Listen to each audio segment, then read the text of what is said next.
రైతుల దేవునికి మనకు కలుగుని వాక్యములకు వెళదాం. దయచేసి తొందరగా మనం ఒక 2 మాటలు చదువుకుందాం. తిమోతికి రాసిన పత్రిక దైవ భక్తిని గురించి ఒక 2 మాటలు మనం చూసుకుందాం.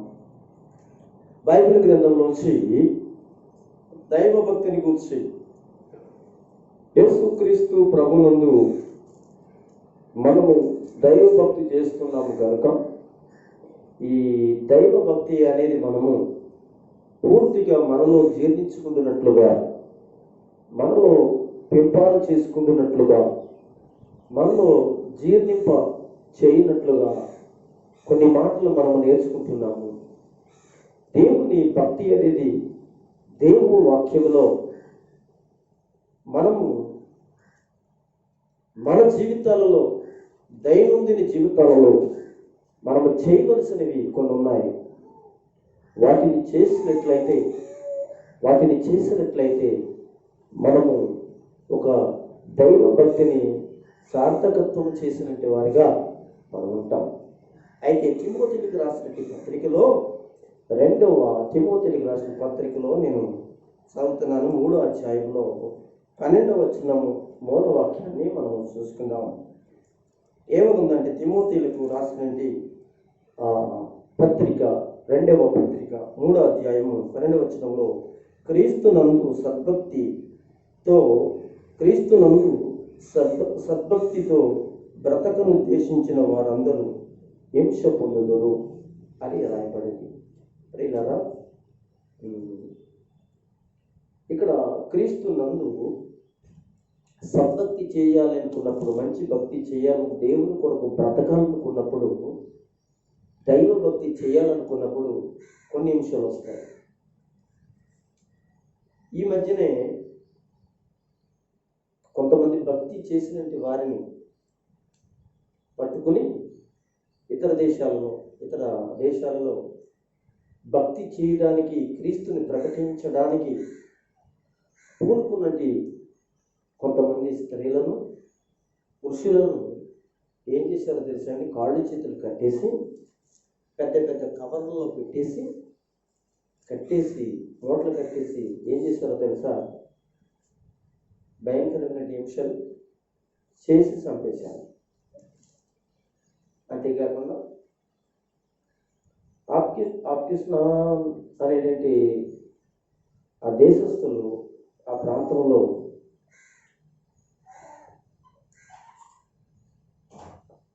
అక్కడ ఉన్నటువంటి వ్యక్తులు చాలా ఉగ్రవాదులు కనుక క్రీస్తు యేసుని ప్రకటిస్తూ ఉంటే చంపేస్తున్నారు. గమనించండి,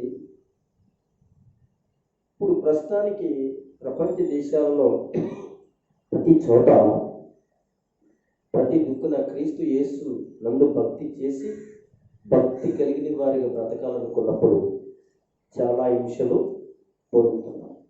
అయితే ఈరోజు మన అంశము దైవ భక్తి. ఇంతకుముందు ఈ దైవ భక్తిని గురించి చాలా విషయాలు నేను సంఘంలో ప్రకటించాను.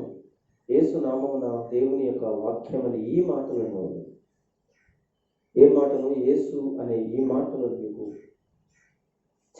ఆయన చెప్పిన మాటలు మీకు నేను అందించడం జరిగింది. అయితే వాటిని ఒకసారి మీకు జ్ఞాపకం చేస్తాను. దైవ భక్తి అంటే నోటికి కళ్ళెము పెట్టుకునుట దైవ భక్తి అని చెప్పారు. దిక్కు లేని పిల్లలను, ఎదవరాండ్లను వారి ఇబ్బందులలో పరామర్శించడం దైవ భక్తి అని నేను చెప్పడం జరిగింది. బైబిల్లో రాయబడిన మాటలు ఇలా చేస్తే దైవ భక్తి. దైవ భక్తి అంటే దేవుని పిల్లలు, ఈ లోక మాలిన్యము అనేది ఉంది. దాన్ని మనము అనుసరించుకోకుండా, అది మనం అంటించుకోకుండా బ్రతకటమే దైవ భక్తి. నిలకడగా ఉండటమే దైవ భక్తి. ప్రతిదినమును కూడా దేవుని పాదాల దగ్గర భక్తి విషయంలో సాధకం చేసుకోవడమే దైవ భక్తి. ఇంకా దైవ శక్తిని ఆశ్రయించడమే దైవ భక్తి. ఆత్మ సంబంధముగా ఏదైతే ఉందో అది గొప్ప లాభ సాధనమని భక్తి అని చెప్పుకున్నాం. ఇలా ఎన్నో విషయాలు చెప్పుకుంటూ ఈ రోజున మనం ఒక రెండు విషయాలు చెప్పుకోవడానికి ప్రభు కృప చూపుగాక. వెళ్దాం. ఈరోజు దైవ భక్తి అంటే ఏంటో తెలుసంటే సత్క్రియలు ఏంటంట బైబిల్ గ్రంథంలో రాయబడిన మాట చూద్దాం. ఏమని? తీతుకు రాసిన పత్రిక, ఎక్కడ తిమోతికి రాసిన పత్రిక ఇందాక మనం తీసుకున్నామో దాని పక్కనే ఉంటుంది. 2 తిమోతికి పత్రిక తర్వాత తీతుకు పత్రిక ఉంటుంది. సత్క్రియలు శ్రద్ధగా చేసినట్లయితే అది దైవ భక్తి అని చెప్పి చూస్తున్నాం. సత్క్రియలు బైబిల్ చదువుతాం.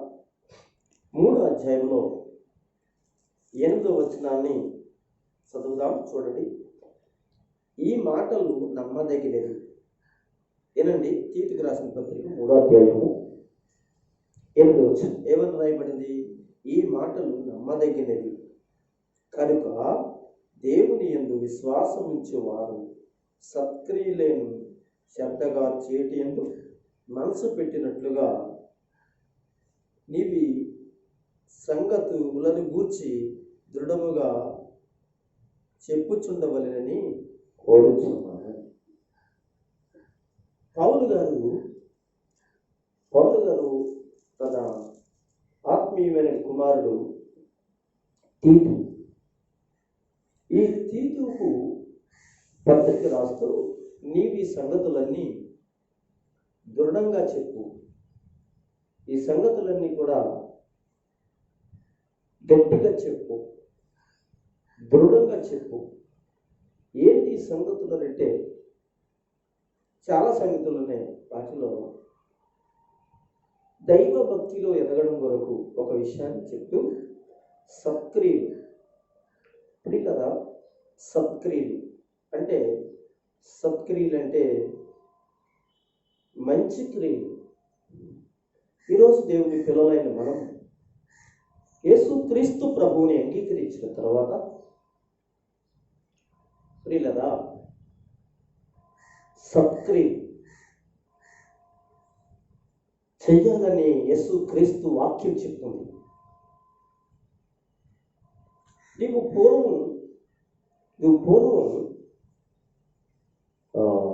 సత్క్రియలు చేసావో లేదో పక్కన పెట్టండి. కానీ సత్క్రియలు చేసేవారు ఎవరైతే ఉన్నారో వారిలో కనపడేది ఏంటో తెలిసి ఏంటంటే దైవభక్తి. పూర్వకాలమందు సత్క్రియలు నువ్వు చేయకపోయినట్లయితే, నీకు తెలియకపోయినట్లయితే యేసుప్రభు అంటున్నాడు సత్క్రియలు ఏంటండి? సత్క్రియలు ప్రియులారా, యేసుప్రభు ఒక మాట చెప్పాడు, మీకు చెప్తున్నాను. సంఘము పరలోకంకి వెళ్ళిన తర్వాత లేక ఎత్తబడిన తర్వాత ప్రభు అయిన దేవుడు ఏం చేస్తాడంటే అందరినీ కూడా నిలబెట్టి వారిలో కొంతమందిని ప్రత్యేకపరిచి మరి కొంతమందిని ప్రత్యేకపరిచి 2 గుంపులుగా పెడతాడు. పెట్టి ఆయన అంటాడు, నేను ఆకలిగా ఉన్నాను, నాకు ఆహారము పెట్టలేదు, నాకు వస్త్రాలు లేవు, నాకు వస్త్రాలు ఇవ్వలేదు, నేను రోగినయ్యున్నాను, నన్ను చూడరాలేదు. ఇలా కొన్ని మాటలు ఆయన నాకు దాహంగా ఉంది, నాకు నీళ్ళు ఇవ్వలేదు అని మాట్లాడతాడండి యేసుప్రభు. అప్పుడు అక్కడ ఉన్న వాళ్ళు అంటారు, ప్రభువా నీకు ఎప్పుడు దాహమైందండి? ఎప్పుడు నీకు బట్టలు కరువుగా ఉన్నాయండి? ఎప్పుడు నీకు ఆకలేసిందండి? మీరు రోగి అయి పడి ఉన్నారండి అని అడుగుతారంటండి. ఇది ఇలా పెట్టండి. ఇది ఇలా పెట్టిన తర్వాత మరొక వాళ్ళని మరి కొంతమందిని అంటాడంటే యేసు ప్రభు, నేను ఆకలిగా ఉన్నప్పుడు నాకు భోజనం పెట్టారు. మరొక గుంపునండి, ఒక గుంపుని అడిగితేనేమో ఇలాగా అడిగాడు. మరొక గుంపుని అంటున్నాడు, నాకు ఆకలి అయినప్పుడు భోజనం పెట్టారు, నాకు వస్త్రాలు లేనప్పుడు నాకు వస్త్రాలు ఇచ్చారు, నాకు దాహమైనప్పుడు నీళ్ళు ఇచ్చారు, సరసాలలో ఉన్నప్పుడు చూడవచ్చి తిరిగి, అంటే సరసాలు అంటే కష్టాల్లో ఉన్నప్పుడు చూడవచ్చి తిరిగి, ఒంటిలో నాకు అనారోగ్యం వస్తే నన్ను పరామర్శించి అని ఇలాగా మాట్లాడతాడు. అప్పుడు వీళ్ళు వెంటనే ఉడిక్కిపడి, ప్రభువా ఇవన్నీ మేము ఎప్పుడు చేసామండి? జాగ్రత్తగా వినండి. ఇవన్నీ మేము ఎప్పుడు చేసాం ప్రభువా? కదండి, మేము ఎప్పుడు చేసి నీకు ఎప్పుడు బట్టలు పెట్టామండి? మేము ఎప్పుడు భోజనం పెట్టామండి? మేము ఎప్పుడు మంచిగా ఇచ్చామండి? మేము ఎప్పుడు బాగోపోతే చూడటానికి వచ్చామండి? అడిగినప్పుడు యేసు ప్రభు స్పష్టంగా మాట్లాడతాడండి. నా పేరట ఇలా అంటాడు, నా పేరట సహోదరులకి ఏం చేశారు? మీరు చేశారు అంటే భూమి మీద మీరు చేశారు. నీ పొరుగు వారికి చేశారు, నీ సంఘం వారికి చేశారు, నీ దేశస్తులకు తెలిసారు. నీకు తెలిసినంత మట్టికి ఏం చేసావంటే వారికి ఈ పని చేసావు. వారికి నువ్వు చేసావు కనుక ఎవరికి చేసినట్టు? నాకే చేశారు మీరు అని ఎంతో చెప్తాను. ఇంతకుముందు చెప్పాను కదా, నాకు మీరేమి చేయలేదు అన్నప్పుడు వాళ్ళు ఏమన్నారు? నువ్వు ఎప్పుడు రోగిని అయి ఉన్నావు, నువ్వు ఎప్పుడు ఫలానా అయి ఉన్నావు అని చెప్పిన వాళ్ళకి వాళ్ళతో కూడా అంటాడు, నువ్వు ఎప్పుడే అన్నప్పుడు లేదు, నీ పక్క సహోదరి ఆకలితో ఉంటే, నీ పక్క ఊరిలో వాళ్ళు నీకు తెలిసినప్పుడు వస్త్రాలు లేకపోతే వాళ్ళ ఫలానా సమస్యలో ఉంటే వాళ్ళని కళ్ళతో చూసావు, కానీ కనీసం వాళ్ళని ఆదుకోవడానికి నీ మనసు ఇప్పి ఎట్టి పరిస్థితుల్లోనికి రాలేదు కనుక నువ్వు నాకు చేయలేదు అని ప్రభు చెప్తాను. ప్రియులారా గమనించండి, చేసిన వారు ఉన్నారు, చేయని వారు ఉన్నారు. చేసిన వారిని గురించి మనం మాట్లాడుకుంటే అలా సత్క్రియలు చేసిన వారు ఏం చేశారన్నా? మంచి కార్యాలు అవన్నీ కదా, మంచి కార్యాలు అంటే ఇలా సత్క్రియలు అంటారండి. ఈ సత్క్రియలు చేసిన వారు అందరూ ఎవరంటే ప్రియులరా, దేవుని భక్తిలో ఉన్నవారు, లేక దైవ భక్తి చేస్తూ ఉన్నవారు. ఇంకా కొంచెం ముందుకు నేను వెళ్తాను. అదేంటంటే, ఒక రోజున కొర్నేలు అనేటువంటి వాడు ప్రార్థన చేసుకుంటున్నాడు. ఎక్కడ ఇంటిలో ప్రార్థన చేసుకుంటే దేవదూత ఆయన దగ్గరికి వచ్చి కొర్నేలు అని చెప్పడం జరిగింది. కొర్నేలు అని పిలవటం జరిగింది. అర్థమవుతుందా? ఆ దూతను చూసి ఆయన ఆశ్చర్యపోయి, ఆ దేవదూత మాటలు ఎలా ఉన్నాయంటే, కొర్నేలు నీ ధర్మ కార్యములన్నీ కూడా నా సన్నిధికి చేరినవి కనుక నీకు ఒకటి కొదువుగా ఉంది. అది ఆ కొదువు తీరాలి అని అంటే ఫలానా చోట ఒక దైవ సేవకుడు ఉంటాడు. ఆ కొదువుని గురించి ఆయన చెప్తాడు. ఆయన నువ్వేం చేస్తావు? పిలిపించుకుని నువ్వేం చేస్తావు? ఆ కొదువు ఏంటో ఆయన తెలియజేస్తాడు. నేను ఆయనతో మాట్లాడతాను అన్నట్లుగా చెప్తాడు. ప్రియులరా, అప్పుడు ఈ కొర్నేలు కొంచెం ఉన్నవాడు, తన దగ్గర పని చేసేటువంటి వాడు కూడా ఉన్నాడు. ఇటలీ పటాలం అనే పటాలము శతాధిపతి అనమాట. ఈయన ఒక ఉద్యోగ రీతిగా ఉద్యోగం చేసేవాడు. ఇతడు భూమి మీద సత్కార్యాలు చేసేటువంటి వాడండి, మంచి కార్యాలు చేసేవాడు అండి, సత్క్రియలు చేసేవాడు. సత్క్రియలు ఎప్పుడూ నోటు ద్వారా, చూపు ద్వారా, చేతుల ద్వారా, తన ప్రవర్తన ద్వారా సత్క్రియలే తప్ప అతని మంచి కార్యాలు చేసేవాడు, మంచి పనులు చేసేవాడు, పేదవారిని ఆదుకునేవాడు, ఏమండి అన్నదానాలు చేసేవాడు, వస్త్రదానాలు చేసేవాడు. ఇలా ఒకటి కాదు రెండు కాదు ఎన్నో చేస్తూ ఉండేవాడు ప్రియులారా. వీటినన్నిటి బట్టి ఈ చేసిన యొక్క కార్యాలన్నీ కూడా దేవుని పాదాల దగ్గరికి వెళ్ళాయి. మనం చాలాసార్లు అనుకుంటాం, మనకున్నది ఎవరికన్నా పెడితే, లేకపోతే మనకున్నది ఎవరికన్నా సహకరిస్తే తర్వాత మనకి ఎక్కడి నుంచి వస్తుంది, మనకి లాభం ఏంటి, మనకు లోటు అవుతుంది, రేపు పొద్దున ఇబ్బంది అవుతుంది, ఇవన్నీ పరిస్థితులు. కొంతమంది కష్టపడుతుంది ఆళ్ళ కోసం కాదు కదా, నాకు నా పిల్లలకు కదా అని ఆలోచన కలిగిన వారు చాలామంది ఉంటారు. ఇలా దయచేసి అలాగా చేయటం వలన లాభం ఏమిటి అంటారండి. దానివల్ల మనకి నష్టమే అని అంటారు. నష్టం ఎప్పుడు ఉండదండి. ఒక నష్టం ఉంటే కొర్నేలు అనేటువంటి వాడు చేసినవన్నీ కూడా నష్టము అని అనుకోకుండా, కష్టం అనుకోకుండా చేశాడు. అవి ఎక్కడికి చేరినాయండి? దేవుని దగ్గరికి చేరినాయి. అవి వృధాగా పోలేదండి. అవి దయచేసి చాలామంది ఆలోచించవలసిన విషయం ఏంటంటే, దేవుని పిల్లలారా, చాలాసార్లు పరిస్థితులు మనకు బాగోలేనప్పుడు ఇలాంటి మనసే మనకు వస్తుంది. పరిస్థితులు బాగోలేనప్పుడు అప్పుడు ఒక్కసారి మనం వాక్యాన్ని జ్ఞాపకం తెచ్చుకుంటే మనం ఏది చేసినా దేవుని దగ్గరికి వెళ్తుంది. ఏమంటే దేవుని దగ్గరికి వెళ్ళిన తర్వాత ఆయన దగ్గర ఉంది, ఆయన దగ్గరికి వెళ్ళింది. ఆయన దగ్గరికి వెళ్ళినప్పుడు మనం కష్టపడుతుంటే దేవుడు ఇంకొక ద్వారం తెరిచి మనకు సహాయం చేయడానికి. ఎందుకో తెలుసా? మనకున్నదా ఏం చేసాం. ఎవరి పేరన చేసాం అంటే దేవుని పేరన చేశాం. గొప్ప కోసం చేయలేదు, ఇంకొక పరిస్థితుల్లో చేయలేదు. అక్కడ దేవుని పేరట మనం ఏదైనా చేయాలి. ఇలా చేసే వాటిని అన్నింటిని ఏమన్నారో తెలిసి సత్క్రియలు, మంచి క్రియలు. దేవుని దగ్గర ఉండిపోతాడు. నా చిన్నప్పుడు మా నాన్నగారు చక్కటి విషయాలు చెప్తూ ఉండేవారు. పడుకున్నప్పుడు, నిద్రపోతున్నప్పుడు మంచం మీద పక్కన కూర్చోబెట్టుకుని చెప్తుంటే ఒక చక్కటి సంగతి చెప్పేవాడు. చిన్నప్పుడు బాగా గుర్తున్నాను. దేవుడు అటండి ఇలా చెప్పాడు. దేవుడు ఎక్కడి నుంచి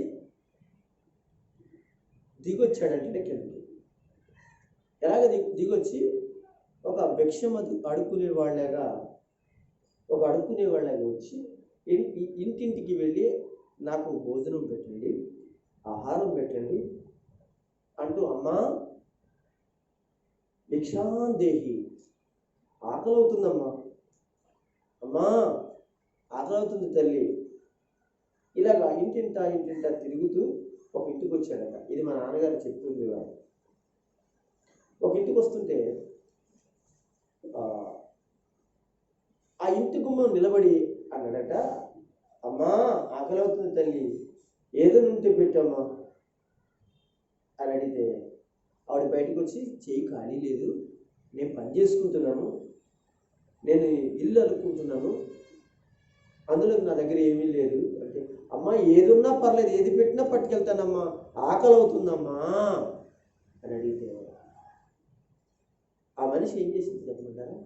ఇల్లు అలుకుతుంటుంటే ఆ ఇల్లు, అప్పుడు పూర్వకాలం ఇల్లు అలుకునే పేడతో అలుకుంటే ఆ పేడలో గేదె తినేసినట్టు ఉలవ గింజ ఉంటుంది చూసారా, అది పేడతో సహా వస్తే ఆ ఉలవ గింజలు ఏం చేసిందో తెలుసా, అతని యొక్క తెచ్చుకున్నట్టు పాత్రలో వేసిందంటే, అమ్మ ఆ పాత్రలో వేస్తే పట్టుకెళ్ళిపోయాడండి. పట్టుకెళ్ళిపోయి మరొక ఇంటికి వెళ్ళాడు. అమ్మా ఆకలవుతుంది తల్లి, నాకు భిక్షాందేహి, నాకు ఏవైనా పెట్టండి అని అడిగినప్పుడు ఆ తల్లి గర్భంలో బయటకు వచ్చి అతను చూసి ఉండు అంతే అని ఇంట్లోకి వెళ్ళి తనకు, తన బిడ్డలకి, తన భర్తకి చేసుకున్నట్టు ఆహారంలో శ్రేష్టమైనటువంటి పలహారం, అది పరమాన్నం చేసిందంటండి. చాలా అనమాటండి. పరమాన్నం చేస్తే గిన్నెడు పరమాన్నం గబగబ తోడుకుని ఒక గిన్నెలో వేసుకుని వచ్చి అతను తీసుకొచ్చి, నాయన తృప్తిగా తిని నీకు ఇంకా కావాలంటే వేస్తానని చెప్పి గిన్నెలో వేసింది. మా నాన్నగారు అతను కొడుకునేటప్పుడు చెప్పిన కథల్లో ఈ మాటలు అన్నమాట. అయితే అతడు కూడా అమ్మ భగవంతుడు నిన్ను దీవించునుగాక అని చెప్పి, దేవుడు నిన్ను దీవించునుగాక అని చెప్పి వెళ్ళిపోయాడట. వెళ్ళిపోయిన తర్వాత కొంతకాలానికి మా నాన్నగారు చెప్పిన కథలో, ఆ మాటలో ఏముంది తెలుసంటే, కొంతకాలానికి ఆ దానం చేసిన 2 స్త్రీలు చనిపోయారట. ఒకరి తర్వాత ఒకరు ఇంచుమించుగా కొన్ని రోజులు వ్యవధిలో చనిపోయారు. వీళ్ళు చనిపోతూనంటండి పైకి వెళ్ళిపోయిన తర్వాత వీళ్ళు ఆకలి అనుకుంటూ వెళ్ళారట. ఆకలి అని వెళ్ళుకుని ఇద్దరికి భగవంతుడి ఎదుటి నిలబడినప్పుడు ఆకలి అని అడిగినప్పుడు ఏం చేసిందో తెలుసా? ఉలవ గింజ చేసిన ఆవిడ ఉంది కదండి, ఆ ఉలవ గింజ చేసిన ఆవిడ కానీ, ఇదిగో నీకు ఆకలి అవుతే అక్కడ నువ్వు సహాయం చేసినట్టు సహాయం అక్కడ ఉంది, నువ్వు చేసినట్టు మంచి పని అక్కడ ఉంది, అది మంచి క్రియ ఉంది అక్కడ, నువ్వు అలా దానం చేసిన దానాలన్నీ కూడా సత్క్రియలన్నీ కూడా అక్కడ ఉన్నాయి కనుక అక్కడికి వెళ్ళి నీ కొరకు నువ్వు దాచుకున్నది అక్కడ నీకు ఉంది, వెళ్ళి కడుపు నిండా తినమని చెప్పినప్పుడు కాకు ఆతృతగా అక్కడికి వెళ్ళగానే ఒక ఉలవ గింజ ఏమైపోయిందండి, అలా ఆవిడ వేసినప్పటి నుంచి కూడా అనేక ఉలవ గింజలు ఉన్నాయంటే అక్కడ పురుగులు పట్టేసి వాటిలో. ఎందుకంటే ఆవిడ ఎందులో తీసిచ్చిందని వాసన పేడలో తీసిచ్చిందండి, కంపులు తీసి పేడ వాసన వచ్చేసి కంపు వచ్చేసి ఆ ఉలవ ఆ గింజలు అనేకమైన అనగా ఇంత పర్వతంలో గుట్ట అయిపోయిందంటే, పెద్ద గుట్ట అయిపోయిందంటండి. అప్పుడు అక్కడ ఇద్దరికి వాసన వచ్చేస్తుందంట, కంపు వచ్చేస్తుందంట.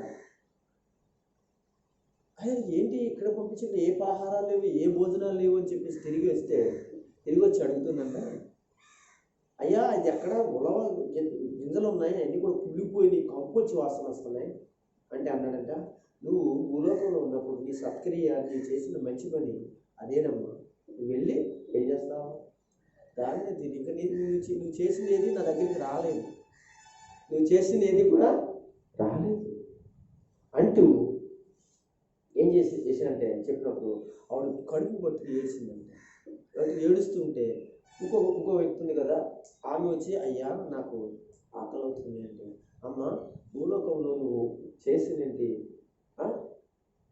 ఏదైతే మంచి క్రియ ఉందో, ఏదైతే చేసావో అక్కడ నీ కొరకు దాచిపెట్టింది, నువ్వు వెళ్ళి తిను అని చెప్పేసి చెప్తూ అక్కడికి వెళ్ళగానే అంటే పరమాన్నం ఏంటంటే అదే పరమాన్నం అంటండి, ఇలా గుట్ల కింద పర్వతం లేకుంటే ఎంత అనేది తింటుందంటే ఎన్ని రోజులు తిన్నా తరగనిది అంటుంది. ఆవిడ వెళ్ళి సంతోషంగా అందులో ఒక్క ముద్ద తినగానే తనకు అనుభూతిపోయినట్లుగా ఈ కథలో మా నాన్నగారు చిన్నప్పుడు చెప్తుంటే ఎంతో ఆసక్తిగా అంటారు. ఇందులో మనకు తెలుసుకోవాల్సిన నీతి ఏంటంటే, నీ సత్క్రియలు భూమి మీద చేస్తే అది దేవుడు నీకు ఏం చేస్తాడంటే అక్కడ ఉంచుతాడు. ఇది జ్ఞాపకం వచ్చినప్పుడల్లా బైబిల్లో ఇలాంటి చదువుతున్నప్పుడు ఎవరు కొర్నేలు ఏం చేశాడు, తను చేసిన దాన కార్యాలన్నీ కూడా ఎక్కడికి వెళ్ళి ఏంటంటే దేవుని సముఖమునందు ఉన్నాయని అపోస్తుల కార్యం 10వ అధ్యాయంలో మీరు చదువుకుంటే ఉంటారు. ప్రియమైన వాళ్ళని గమనించండి,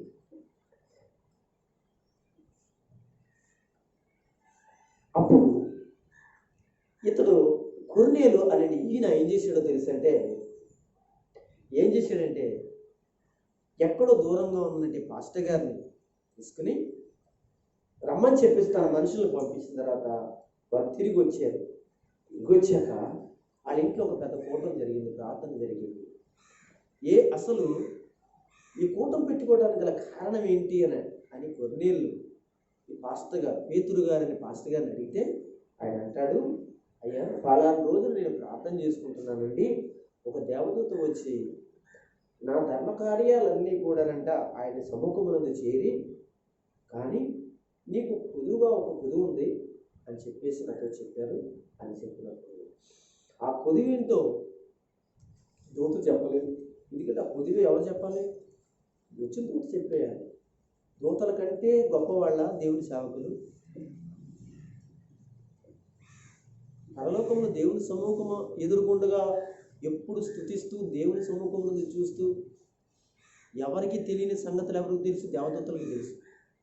పాస్టర్ గారికి కూడా తెలియదు, మనుషులు కూడా తెలియని సంగతులకు దేవదూతలకు తెలుసు. కనుక అంటే పాస్టర్ గారుల కంటే దేవదూతలు గొప్పవి అయినప్పటికీ కూడా పాస్టర్ గారు పెద్ద గొప్ప అని ఆలోచన చేస్తుంది. ఆ పేతురు గారు పెద్ద గొప్ప అని ఆలోచన చేస్తే ఏం చెప్తుందనా, మీరు వెళ్ళి ఆయన తీసి తెచ్చుకోండి, ఆయన చెప్తాడు. అంటే దేవదూతకు తెలియని సంగతి ఆయనకి తెలుసా? పరలోకంలో తెలియని వారికి దూతలకు తెలియని సంగతి తెలుసా అంటే తెలుసు. అప్పుడు ఆ పేతురు గారిని తీసుకురాక ఆ పేతురు గారు దేవుణ్ణి ఇలాగ స్తుతిస్తున్నాడు. ప్రభువా, దేవుని స్తుతిస్తున్నాడు. అపోస్తలుల గారి వల్ల దేవునిలోనే చెప్తాడు అన్నమాట. యేసుక్రీస్తు అందరికీ ప్రభు అంటాడండి. 35 వచ్చిన కదమ్మా, చదువు 35. యేసుక్రీస్తు అందరికీ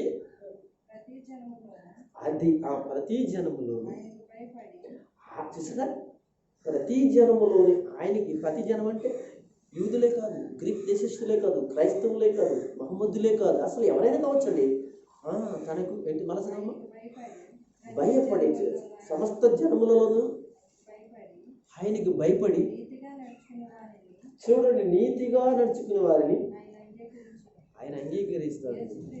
యేసుక్రీస్తు అందరికీ ప్రభు. ఆయన ద్వారా సమాధానకరమైన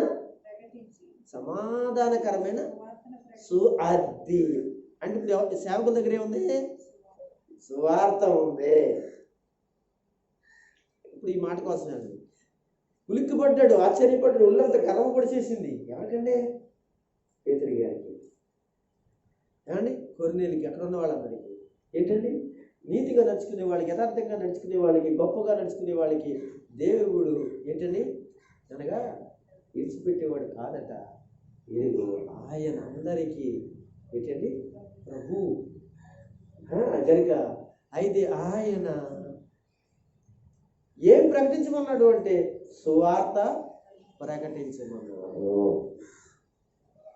పిల్లరా ఏనండి, ఎంతగా నేను ఈ దైవభక్తుల గురించి ఎందుకు చెప్తున్నానంటే, సత్క్రియలు కొన్నేళ్ళు తెలియకుండానే ఏం చేశాడండి?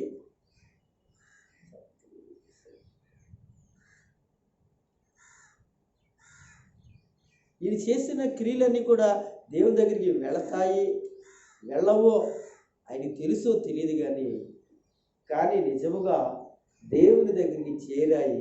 అతనికి దేవుని దగ్గరికి చేరాయని ఆ విషయాన్ని తెలిసినప్పుడు నిజంగా అతను ఎంత ఉలిక్కిపడ్డాడు అని అంటే సరిపోతుంది. అద్భుతం అసలు. ఎవరు? కొర్నేలు దూత ఆ వైపు తీరు చూసి భయపడి ప్రభువా ఏమని అడిగాను. అసలు నేను ఏం చేశాను? అందుకు దూత నీ ప్రార్థనలను అబ్బబ్బబ్బబ్బా నీ ధర్మకార్యములను దేవుని సన్నిధికి జ్ఞాపకార్థముగా సరే అమ్మా ప్రైజ్లాడ్ చెప్పండి. వింటున్నారు? చేరినవి మీరు మర్చిపోకూడదు. అయితే ఇక్కడ మీరు ఉన్నారు, సంఘం ఉంది. ఏమండి? మీరు చేసినవన్నీ కూడా ఖచ్చితంగా ఎక్కడికి చేరుతున్నాయి మీరు మర్చిపోకూడదు. ఎక్కడికి చేరుతున్నాయని మనం చేయాలి? దేవునికి చేరుతున్నాయని మనం నమ్మాలి. అంతే. ఎవరికి చేసాం? పాస్టర్ గారికి చేసాం.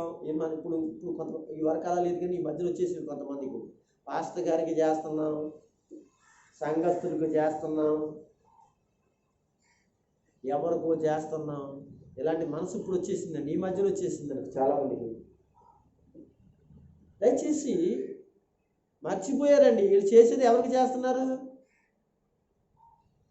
వీళ్ళరా దైవభక్తి అంటే అంతే కదా. దైవభక్తిలో మరో భాగం ఏంటి? సత్క్రియలే. ఆ సత్క్రియలో సంఘం అయి ఉండొచ్చు, సంఘంలో సహోదరి అయి ఉండొచ్చు, లేదా పాస్టర్ గారు అయి ఉండొచ్చు, పాస్టర్ అమ్మ గారు అయి ఉండొచ్చు, పాస్టర్ గారు పిల్లలు అయి ఉండొచ్చు. పాస్టర్ గారి పిల్లలు కూడా చేయాలి. దైవభక్తిలో ఒక భాగం కాదండి ఇవన్నీ. ఆధ్యాత్మికంగా మనం అనగా మరి మరి మరి దైవ పరిచర్యలో మనం ఇవన్నీ కూడా ఒక భాగం కాదండి. ఈ రోజున చాలామంది ఈ వీళ్ళకి చేసామని అనుకుంటున్నారు, కానీ ఇది వాళ్ళకి చేయలేదని ఖచ్చితంగా దేవుని మాట మాట్లాడుతుంది. దేవుని మాట అండి. ఈరోజు కూర్చున్న వాళ్ళకి చాలా చాలా దీవెనకరమైన మాటలండి. చాలామంది మర్చిపోయారండి. ఇది నేను చేస్తున్నాను అని అంటే, ఒకవేళ నేను ఏదైనా చేశాను అనుకోండి సుబ్బలక్ష్మి గారికి, నేను ఆవిడకి చేయలేదు. నేను అది మాట సహాయం ఉన్నా కానీ ఎవరు చేశాను? ఇక్కడ నుండి ఒకవేళ ఇక్కడ నర్సవేణి గారికి ఎవరు చేశాను? ఎవరికి చేశాను? నేను దేవునికి చేశాను. అంతే, దేవునికి చేసాను. అంటే ఎవరిని చూడాలి? ఇందులో ఎవరిని చూడాలి?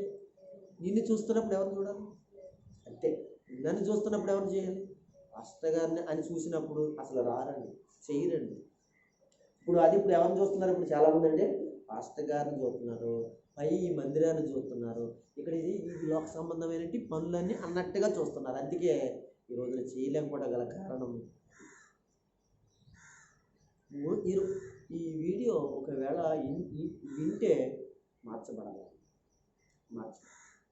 అనుకుంటున్నారు. లోక సంబంధమైన పనులు కాదండి, లోక సంబంధమైన పనులు అనుకుని వీళ్ళు చూస్తూ ఆలోచిస్తున్నారు చూసారా, అది దేవునికి చేయలేదు. నువ్వు మనిషికి చేసేవాన ఆలోచనకి సాతాను కానీ, నీకు ఒకవేళ అలాంటి ఆలోచన నీకు కానీ శారీరకంగా పుట్టిందనుకోండి, ఎప్పుడు ఇంకా నీ జీవితంలో ఎలా ఉంటుందో తెలుసుంది. మనుషులకు అన్నట్లుగానే లోక సంబంధంగా దాని కొరకే చేసినట్లుగానే ఉంటుంది. అప్పుడు దేవుని పిల్లలారా, దేవునికి చేసినట్లుగా ఇది దేవునికి చేస్తున్నామన్నట్లుగా మనం చేసినప్పుడు అది దేవుని సన్నిధి చేరతాం. ప్రియమైన దేవుని సంగమా, ఈ కొర్నేలు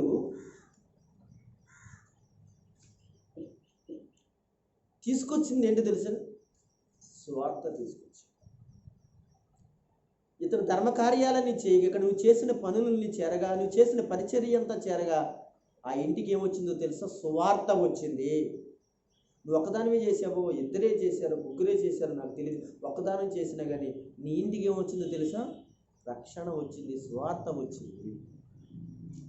చూడండి, నువ్వు చేసింది శారీరకంగా చేసావు, దేవుడు ఆధ్యాత్మికంగా నీకు పరలోకాన్నే ఇవ్వడానికి ఏం పంపించాడు? దేవుని సువార్త వచ్చింది.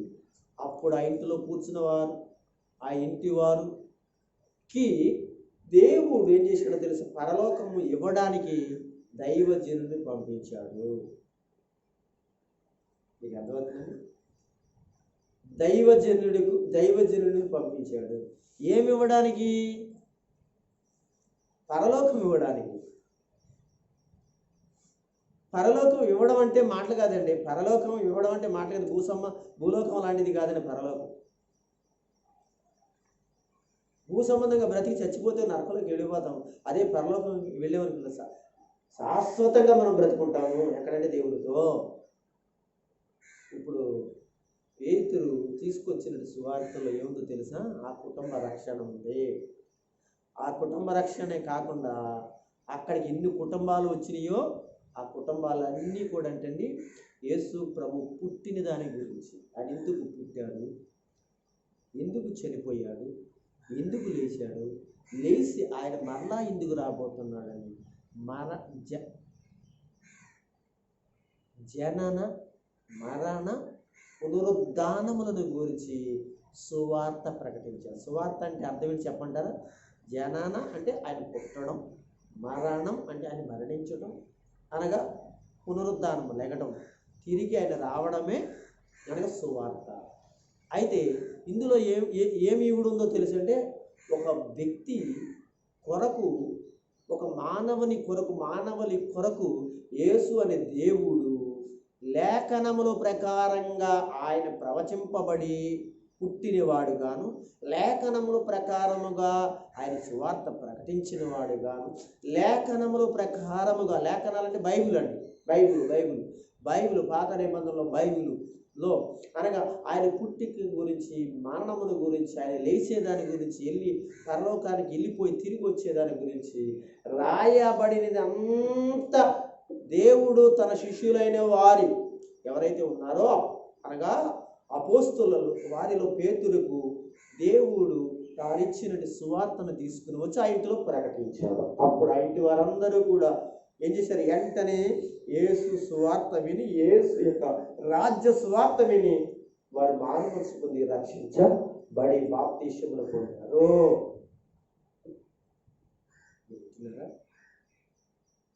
చూడండి, కొర్నేలి చేసింది ఎక్కువ లేకపోతే యేసు ప్రభు చేసింది ఎక్కువ? ఈ రోజున సంఘము గ్రహించవలసిన శ్రేష్టం, నువ్వు ఏదైనా భూమి మీద ఉన్నప్పుడు దేవునికి చేసిన పరిచర్య, ప్రార్థన, పనిని విడిచిపెట్టుకుని దేవుని సన్నిధిలో సమయానికి వచ్చి కూర్చున్నా, లేకపోతే నీ పక్క వారికి చేసిన, సంఘానికి చేసిన, సేవకుడికి చేసిన, ఎవరైనా కావచ్చు, పురుషులు స్త్రీలు అందరూ ఎవరైనా నాతో సహా మనం చేసిందంతా కూడా ఎక్కువ అని అని అనుకుంటాము. చాలా పొరపాటు, కానీ ఎక్కువ కాదు. కానీ యేసయ్య తాను మనకు చేసింది ఎక్కువ. అదేంటో తెలుసా? నరకము నుంచి తప్పించి ఆయన చేసినటువంటి పుణ్యకార్యం సువార్త ద్వారా మనం మారు మనసుకు రక్షణ పొంది, బాప్తిస్మం పొంది, పరలోకానికి సిద్ధపడి బాప్తిస్మం పొంది, ఎంతోమంది చనిపోయి ప్రభు యొక్క పరదేశులో కొంతమంది ఉన్నారు. ఇంకా కొంతమంది అనగా పరదేశి కొరకై సిద్ధపడి భూమి మీద ఏం చేశారంటే బాప్తిస్మములను తీసుకుని ఉన్నారు.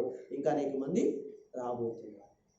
అంటే చూడండి దేవుని పిల్లలారా, ఎంత గొప్ప విషయం. నేను ముందుకు వెళ్ళిపోతాను. దైవ భక్తి. ఇక్కడ తీతుకు రాసిన ఈ పత్రిక ఒక్కసారి చదివితే, మళ్ళా ఒక్కసారి జ్ఞాపకం చేసుకుంటే 3వ అధ్యాయము 8వ వచనంలో, ఈ మాట నమ్మదగినది గనుక. నేను ఇప్పుడు దాకా చెప్పిన మాటలు ఎవరి మాటలండి? దేవుని మాటలు, ఇంకెవరి మాటలు కాదు. ఇక సత్క్రియలు.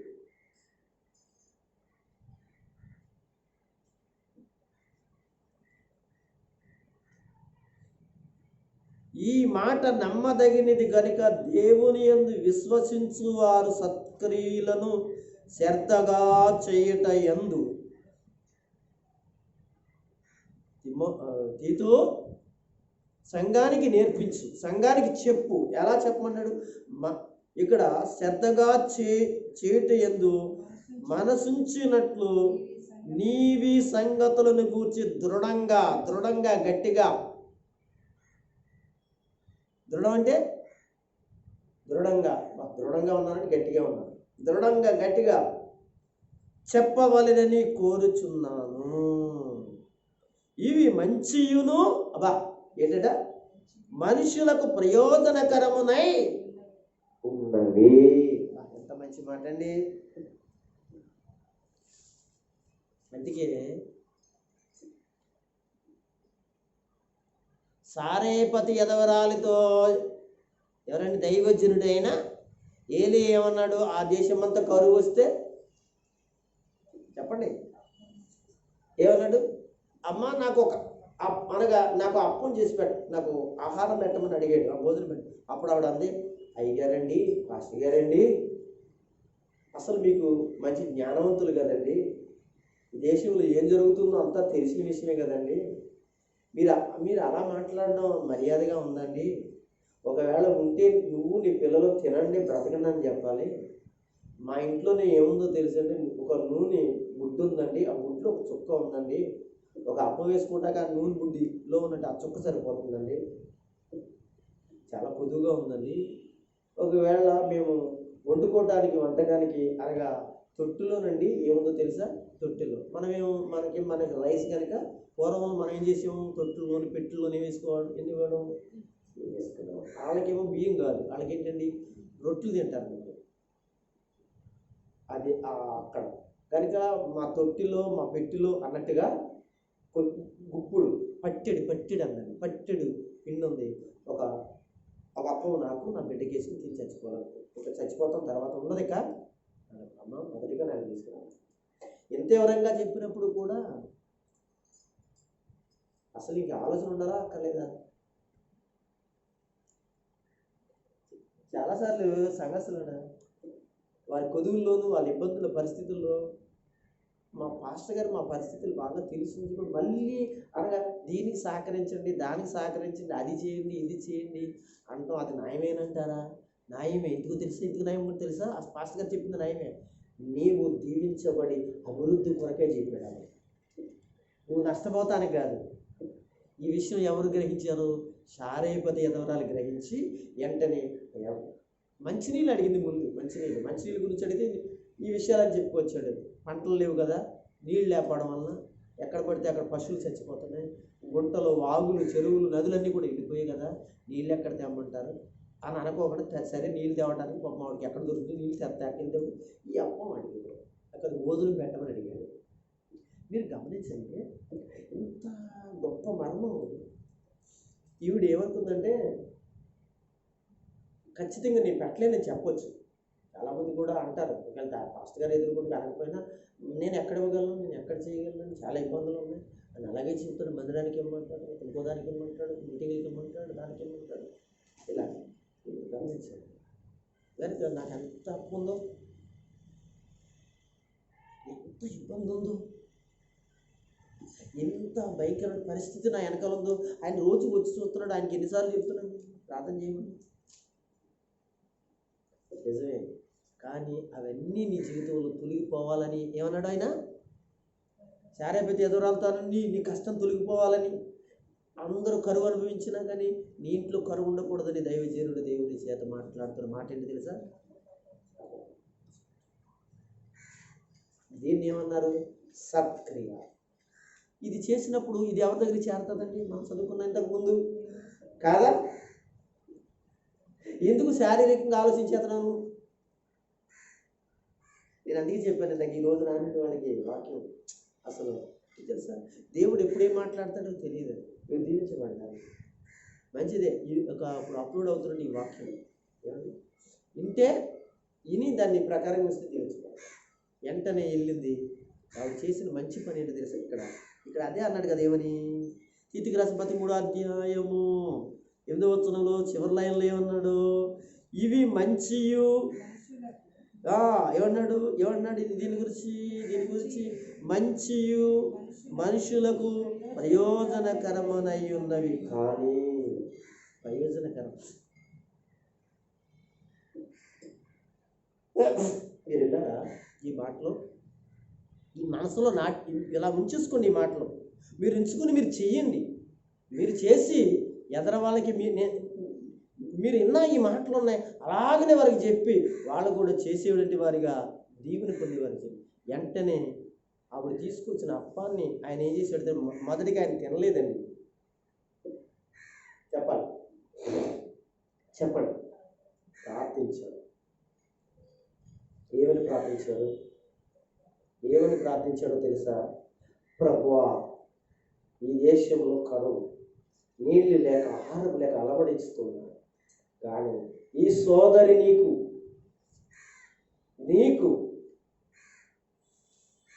ఎవరికిచ్చిందండి? నీకనక లేకపోవచ్చు కానీ ఎవరికిచ్చిందంట? ఇదిగో నాకు ఆహారం పెట్టింది.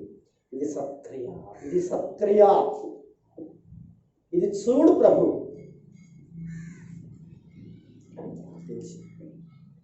కానీ జరిగిన విషయం తెలుసా? మరలా వర్షము, మళ్ళీ పంటలు వచ్చే వరకు కూడా ఆమె బిడ్డ సమృద్ధిగా ఆ ఇంట నిండా భోజనము సమృద్ధిగా తిన్నట్లుగా మనం చూస్తాం.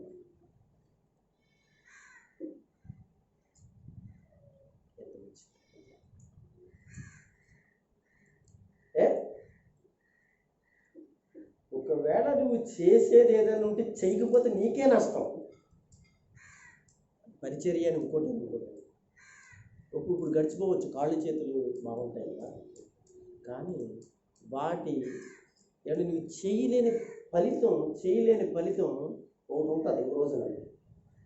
అప్పుడు నీ దగ్గరికి ఎవ్వరు రాకుండా దేవుడు చేస్తాడు, నీ సహాయం లేకుండా చేస్తాడు.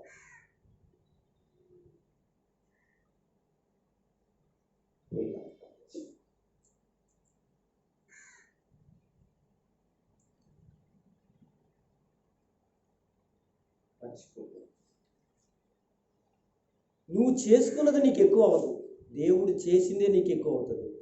మరలా చెప్తున్నాను, నువ్వు ఏదైనా చేసుకునేది ఏదైనా ఉందంటే నాకును నా పిల్లలకి ఒక గొప్పగా రేపు నాకు బాగుంటుంది అనుకున్నది నీవు చేసుకున్నది నీకు మాత్రం ఆశీర్వాదకరంగా నీ జీవితంలో.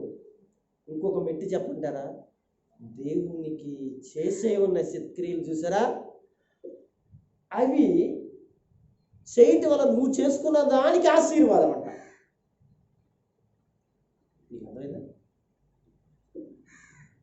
దేవునికి చేసేది లేకపోతే మనుషులకు చేసేది, దేవుని పేరట మనుషులకి చేసేది, లేకపోతే అనగా దేవుని పేరట ఎవరికైతే మనం చేస్తున్నాం, అది మందిరానికైనా, సేవకులకైనా, ఇంకోటైనా, సువార్తకైనా, మీటింగ్స్కైనా, ఏదైనా కావచ్చండి, దేవుని సంబంధించి ఏదైనా, అది చేయటంలో నువ్వు దీవించబడుతున్నావు. ఎలా దీవించబడుతున్నావు? నువ్వు నేను చేసుకునేది నాకు ఆశీర్వాదం అంటున్నావు చూసా, దాన్ని ఆశీర్వదిస్తాడట.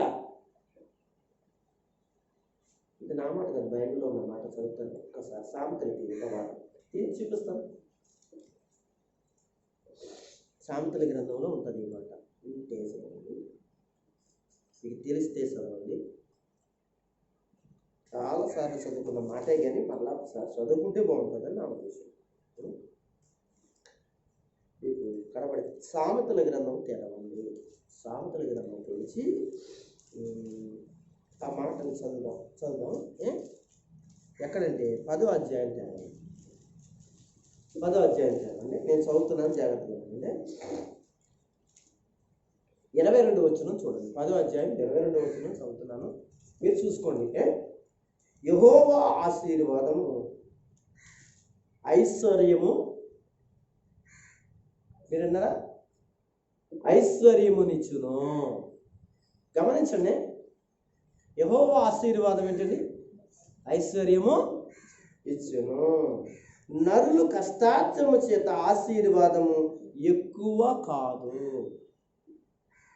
నువ్వు కష్టపడుతున్నావు, అది ఎక్కువ కాదు, కానీ నువ్వు కష్టపడిన దాన్ని దేవుడు ఆశీర్వదిస్తుంది. అదంటే ఏంటంటే ఆశీర్వాదం అంట. నువ్వు కష్టపడిందండి. చాలామంది అంటారు కష్టపడుతున్నాం కానండి నా తల్లిముగ్గురు కష్టపడుతున్నామండి, ఈ రోజు నా దేవుని బిడ్డల తల్లిముగ్గురు కష్టపడుతున్నామండి. ఇంకా నేను చెప్పనక్కర్లేదు, ఆలోచించండి ఏమైపోయింది. ఏదండి అనమాట, ఇవ్వాలి, దశింభాగాలు ఇవ్వాలి, కృతజ్ఞతలు ఇవ్వాలి, మొక్కుబళ్ళు ఇవ్వాలి, ఇంకోటి ఇవ్వాలి. ఇదన్నీ దేవుని పరిచర్య కొరకు కదా నేను చెప్పింది. అదే మీకు చెప్పనక్కర్లేదు, దేవుని పరిచర్య కొరకు అంటే దేవుని పరిచర్య కొరకు ఇవన్నీ ఉపయోగిస్తాం. దశింభాగాలు.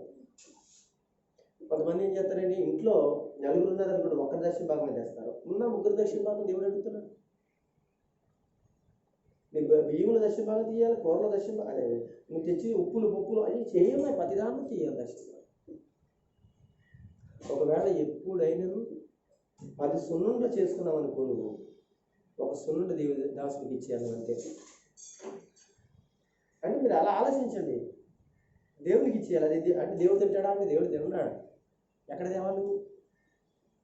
దైవజనుడు ఎక్కడ చేస్తానే మనం చెప్పుకున్నాం. ఖచ్చితంగా మనం చదువుకున్నామండి, అబద్ధాలు కాదు కానీ విషయాలే. సంవత్సరానికి ఒక్కసారైనా మీ పిల్లలకి మీరు బట్టలు తీసుకుంటారు లేదు? ఒకసారి కాదు, అర్థం 4-5 సార్లు తీయించుకుంటారు. సరే 4-5 సార్లు ఒక్కసారి, కానీ అది నాకేదో కొలువు అవుతుందని కాదండి అక్కడ. అంటే మనకి నిల ఉండిపోవాలి అంటే మనం చేయవలసిన పని. ఈరోజు మనకి ఉండట్లేదు.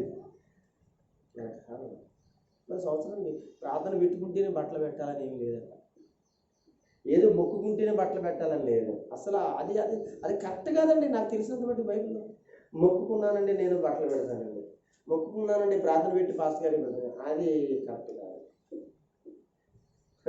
నీ ఇంట్లో నువ్వు ఆలోచించవలసిన విషయం. ఇది ఎందుకు చెప్తాను, మీరు చేయాలి, చేయలేని వాడికి చెప్పి ఆ విషయాలను చెప్పి చేయాలి. అది నిజం, ఇది సత్యం. ఎవరికి పంపించాలి. నీకు ఉండిపోవాలి అని అంటే, నీకు సమృద్ధిగా ఉండిపోవాలి అని అంటే, నీకు తక్కువ కాకుండా ఉండాలి అని అంటే సత్క్రియ అండి. ఇదంతా భక్తిలో ఒక భాగం అండి. ఇది ఏమి చేయకోకుండా అనగా ఇలాంటి ఏమి చేయకోకుండా నేను భక్తి చేస్తున్నానంటే దేవుడు ఒప్పుకోడండి. దేవుడు ఒప్పుకోడండి, నేను కాదు. ఒకవేళ నేను ఒప్పుకోవచ్చు, పర్లేదు గుడికి వస్తున్నారు కదా సరిపోతుంది భక్తి అని నేను అనుకోవచ్చు, కానీ దేవుడు అనుకోవట్లేదు. కానీ ఇప్పుడు వెయ్యి అయితే ఇంతకు ముందు మనం విన్నామో అవిని ఇప్పుడు ఇవిని కలిపి మనం ఆలోచన చేస్తే అవి చేస్తేనే భక్తి అంటున్నాడు దేవుడు. అలాగని ఇంటికాడ కూర్చొని మందిరానికి రాకుండా అది భక్తి కాదు. మళ్ళా అనగా వస్తూ అవి చేస్తేనే భక్తి. ఇక్కడ అన్నాడు కదా, యెహోవా ఆశీర్వాదము ఐశ్వర్యం ఇస్తుంది. ఎలాగిస్తుంది యెహోవా ఆశీర్వాదము అంటే, నరుడు కష్టపడుతున్న కష్టార్జితాన్ని దేవుడు ఆశీర్వదిస్తాడట. అప్పుడు అది నీకేమవుతుంది, ఉండిపోతుంది. అందుకే చాలామంది ఎంతమంది కష్టపడుతున్నామండి. అయ్యగారు నేను చెప్తున్నాను, నేను చాలాసార్లు చెప్పుకుంటూ ఉంటాను, నేను దశంభాగాలు తీస్తాను. మీరు ఇచ్చిన దాంట్లో దశంభాగాలు తీస్తాను. మీరు ఇచ్చిన దాంట్లో అనగా నాకు ఆదివారం వచ్చిన కానుక దశంభాగాలు తీస్తాను. నాకు ప్రత్యేకంగా ఎవరైనా దశంభాగాలు ఇస్తే వాటిలో దశంభాగాలు ఇస్తాను. ఇంకా ఎవరైనా ఎక్కడైనా మీటింగ్ జరిగితే అంత, నేను ఎక్కడైనా మీటింగ్ అనగా జరిగించాను, ఆ పాస్టర్ గారు కానుక ఇచ్చాను, అందులో దశంభాగాలు తీస్తాను. దశంభాగం కాదండి నేను తీసేది, డబల్ దశంభాగం తీస్తానండి. అవును, చాలామంది పాస్టర్ గారు కూడా చెప్తాను ఈ మాట. మీరు దీవించబడాలి, మీ సంఘాలు దీవించబడాలంటే, మీ కుటుంబం దీవించబడాలంటే దశంభాగం కాదండి, డబల్ దశంభాగం. ఈరోజు 1000 రూపాయలు వచ్చింది అనుకోండి నాకు ఎంత ఇవ్వాలి, 100 రూపాయలు తీయాలి. నేను 100 రూపాయలు తీయనండి, 200 రూపాయలు తీస్తానండి. రేపు దినాల్లో ఏం జరుగుతుందో తెలియదు. దైవ భక్తిలో ఇదొక భాగం. మరి నేను కూడా దైవభక్తి చేయాలంటే ఇది చేయకుండా నా దైవభక్తి అంటే ఎలా కుదురుతుంది చెప్పండి? నా గురించి చెప్తున్నాను మీకు. అలాగా ప్రతి దానిలో కూడా డబల్ తీస్తాను, నేను డబల్ దశంభాగం తీస్తాను. నేనెవరికి ఇస్తాను? చాలామంది సార్లు ఉంటారు, వాళ్ళకి ఇస్తాను. అవుతుందా మీకు? దేవుని స్తోత్రం కలుగుతుంది. దేవుని 2 చేతులు పైకెత్తి దేవుని స్తోత్రం. దశంభాగం కాదు నేను తీసేది. ఏమో దేవుడు నన్ను ఆశీర్వదించి బాగా ఇచ్చేసి నాకు సమృద్ధికి ఇచ్చేసాడు అనుకో, ఒకవేళ చెప్తున్న దేవుడు అంత అలా చేసేసాడు అనుకో, నన్ను ఏం చేస్తానో తెలుసండి. ఒకవేళ అలా జరుగుతుంటే 1000 రూపాయలు వస్తే దశంభాగం తీయనండి, సగం చేస్తాను. 1000 రూపాయలు ఎంత ఇస్తాను? ఎంత 1000 రూపాయలు వచ్చిందండి, ఎంత ఇస్తాను? 500 తీసేస్తాను, సగం తీసేస్తాను. అలాగా 2000లో 1000 తీసేస్తాను. ఒకవేళ దేవుడు అంత అలా ఇస్తాను. ఇంకా ఎలా ఉంటుందో తెలుసండి, నేను నా పిల్లలు ఎలా ఉంటుందో తెలుసండి. చాలాసార్లు మనం అనుకుంటున్నాం మనం ఇచ్చేది చాలా ఎక్కువ అని మనం అనుకుంటూ బ్రతికేస్తున్నాం, కానీ అసలు కొత్త నిబంధనలో దశంభాగం ఇమ్మని చెప్పాడు. పాత నిబంధనలో దశంభాగం ఇమ్మని చెప్పాడు. కొత్త నిబంధనలు ఏం చెప్పాడు? వర్ధిల్లు కొద్ది ఇమ్మన్నాడు. వర్ధిల్లడం అంటే ఈరోజు 400 కూలిపోయినట్టు 200 దేవుడికి ఇచ్చేయాలి. అంటే ఇప్పుడు వారానికి ఒకసారి కాదు, ఏ రోజు కాదు, అంటే వర్ధిల్లును కొద్ది అన్నాడు. దశంభాగం ఎక్కువ అంటారా లేకపోతే వర్ధిల్లును కొద్ది ఎక్కువ? పాత నిబంధన కరెక్ట్ మరి చేద్దామా, కొత్త నిబంధన చేద్దామా? కొత్త నిబంధన చేస్తే పాస్టర్ గారు ఈరోజు పెద్ద సేవ చేస్తాడండి. ఎందుకు తెలుసా? ఈ వారంలో ఒకవేళ వర్ధిల్లును కొలిది అని అంటే ఆ రోజు నీకు వచ్చిన దాంట్లో ఏమి చేయాలి తెలుసు? సగం ఇచ్చేయాలి. కానీ మనం అలా చేయట్లేదు. ఏం చేస్తున్నాం? పాత నిబంధన చేస్తున్నాం. ఏమని? 10వ భాగం ఇస్తున్నాం. 9 భాగాలు తీసుకుని 10 భాగాలు వేసేవండి 1000 రూపాయలని. 10 రూపాయలని 10 భాగాలు వేసేవండి. 10 భాగాలు అయితే 9 భాగాలు తీసేసుకుంటే 10 రూపాయలు 9 రూపాయలు తీసుకున్నాం. 1 రూపాయి ఏం చేసావు? దేవునికి తెచ్చావు. అలాగే అనగా 10 భాగాలు చేసామండి 10 వందలని. 900 తీసుకుని ఒక ఒక 100 మాత్రం అంటే లాస్ట్ 10వ వంతును అంటే 10వ భాగాన్ని అంటే భాగాల కింద వేసాం కదా, అంటే 10వ భాగం అంటారు. లేకపోతే దశమ అంటే 10. దశమ అంటే అర్థం ఏంటి? దశమ అనే దాన్ని 10 అంటారు. దశమ భాగం అంటే 10వ భాగం అని. మీకు అర్థమైందా? మీరు ఆలోచించండి. అయితే ఇవన్నీ ఎందుకు చెప్తున్నాను అని అంటే నాకేదో వచ్చి పడడానికి కాదు. దైవ భక్తిలో ఒక మెట్టు నువ్వు ఎక్కాలి అంటే, దైవ భక్తిలో ఒక మెట్టు ఎక్కడానికి దేవుడు నేర్పుతున్నారు. సత్క్రియలలో ఏంటంటే చారేపతి యదవరాలు ఏం చేయబడింది? 1 రోజు 2 రోజులు కాదు కదండి, 3.5 సంవత్సరాలు ఆమె కుటుంబం తన ఇంటికి వచ్చి వాళ్ళందరికీ పెట్టిందంటండి. దేవునికి స్తోత్రం. చాలాసార్లు వినపడుతున్నట్టు నా సోదరులారు, మీరు నాతో చెప్పుకోవడం ఏమండి తప్పులేదు, కానీ నేను ఇలా అంటున్నానని కాదు. కానీ చాలాసార్లు అయ్యా మేము 9 కష్టపడుతున్నాం అయ్యగారు, అయ్యా చాలాసార్లు మీ పక్కోడితో మీ విధులతో సంఘంలో ఉన్న వాళ్ళు చెప్పుకునేది, లేదా ఎవరైనా చెప్పుకునేది ఏంటండి అసలు ఉన్నట్లే చేయట్లేదంటే, నువ్వు చేసేది చేస్తున్నావా? నువ్వు చేయట్లేదు. నువ్వు చేసేది చేస్తున్నావా? అదేంటి? ప్రార్థిస్తున్నావా? సమయానికి పాటిస్తున్నావా? ప్రార్థనకు వస్తున్నావా? కూటానికి వస్తున్నావా? నీ పక్కవారిని ప్రేమించి సహాయం చేస్తున్నావా? ఎవరికైనా ఇబ్బందుల్లో ఉంటే వారి పరిస్థితులను ఆలోచిస్తున్నావా? ఇలాగా ఈ లోక మాలిన్యాన్ని విడిచి మంచి బ్రతుకుతున్నావా? ఇసుకు లేకుండా నువ్వు ప్రార్థిస్తున్నావా? ఏమండి ఆలోచించండి, మీరు ఆలోచించండి పరిస్థితిని ఆలోచించండి సార్. ఏమండి ప్రతి దినమును కూడా దైవభక్తిని సాధనంగా చేసుకుంటున్నారా? ఎన్నో ఉన్నాయి, వాటిలో ఇవి కూడా. ఇవన్నీ చేసినప్పుడు ఈ దేవుడు నిన్ను ఆశీర్వదించుకుంటున్నావు. ఎందుకు వద్దారు చెప్పండి? ఏమండి ఒక మాట నేను చెప్పాలి. ఏమండి దేవుడికి ఇస్తేనే కానీ దేవుడికి రోజు వెళ్దంటారా? దేవునికి ఇస్తేనే కానీ రోజు వెళ్దంటారా? చెప్పండి. దేవునికి, మనకు కదండి. మనం దేవునికి ఇస్తే రోజు ఆయనకి వెళ్దంటారా? అందుకని మనల్ని ఆయన అడుక్కుంటున్నాడు అంటారా? చెప్పండి ఒక మాట. ఒక తండ్రి జాబు నుంచి వస్తూ లేదా పని నుంచి వస్తూ ఏమండి ఒక చోట నుంచి వస్తూ ఒక ఊరి నుంచి వస్తూ ఇంట్లో ఉన్న పిల్లల జ్ఞాపకం వస్తే ఒక స్వీట్ బాక్స్ పట్టుకొచ్చాడు. రాగానే కాళ్ళు చేతులు కట్టుకున్నాడు, ఇంట్లోకి వచ్చాడు. పిల్లలు వచ్చారు, పిల్లల్ని చూశాడు. పిల్లలకి ఆ స్వీట్ బాక్స్ ఇచ్చాడు. పిల్లలు గబగబా ఆ స్వీట్ బాక్స్ తీసుకున్నారు, తింటున్నారు. అప్పుడు ఆయన అన్నాడు, ఎవరో తండ్రి అన్నాడు, నాకు ఒకటి ఇమ్మన్నాడు.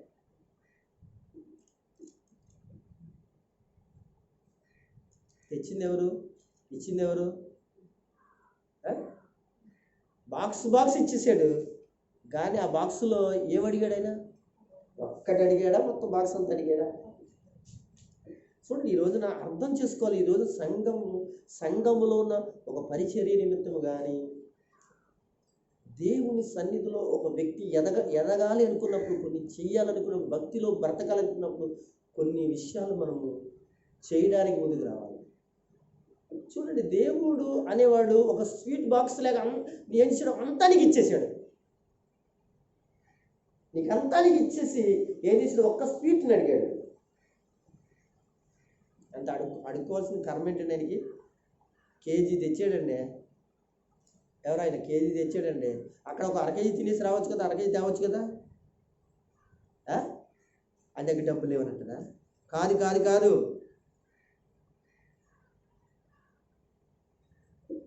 దేవుడు నీకు ఇచ్చాడు ఒక ఉద్యోగం, నీకు ఇచ్చాడు ఒక పని. ఈరోజు కూలి పని ఇచ్చాడు, లేదా ఫలాన్ని ఇచ్చాడు. ఇదంతా కూడా దేవుడు ఇచ్చింది. ఒక స్వీట్ బాక్స్లో ఒక స్వీట్ లాగా నీకు అంతా ఇచ్చాడు. ఇచ్చిన దానిలో ఏమడిగాడు? స్వీట్ బాక్స్ అంతా అడిగాడా? స్వీట్ బాక్స్ అంతా నీకు ఇచ్చాడు. అది వ్యాపారమే కావచ్చు, ఈరోజు తెలుసుకుంటలేదండి. ఒక వ్యవసాయమే కావచ్చు, ఒక చేపల చెరువులే కావచ్చు, లేదా ఇంకోటి కావచ్చు, ఒక ఉద్యోగం కావచ్చు, ఒక పని కావచ్చు, ఏదైనా కావచ్చు. ఒక స్వీట్ బాక్స్ లాగా ఇచ్చిన తర్వాత ఆయన ఏమంటున్నాడు? అంతా నీకు ఇచ్చాడు. ఆయన ఇచ్చిందే నీకు, ఆయన చేసిందే. ఆయన ఇది చేశాడండి. నేను కష్టపడుతున్నాను, నేను కష్టపడి చదువుకుని ఉద్యోగం తెచ్చుకున్నాను, నేను కష్టపడి వ్యవసాయం చేస్తున్నాను, నేను కష్టపడి అనక పొలాల్లో ఇంటికాడ పని చేసుకుని తెచ్చుకుంటున్నాను.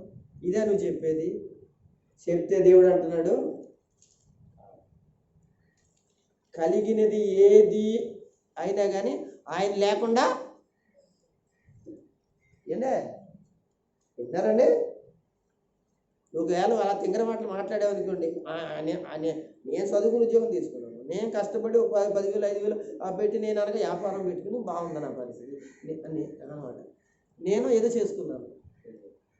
యోహాను సువార్తలో అంటాడు, నీకు ఏదైనా పొలం కలిగితే, ఏదైనా ఉద్యోగం కలిగితే, ఏదైనా చదువు కలిగితే, ఏదైనా వ్యాపారం కలిగితే, కలిగినది సమస్తమును ఆయన మూలంగా కలిగిందని ఆయన రాస్తే నువ్వు ఎలా మాట్లాడతావు? అంటే ఒక స్వీట్ బాక్స్ ఇచ్చినట్టుగా నీకు ఇచ్చేసాడు.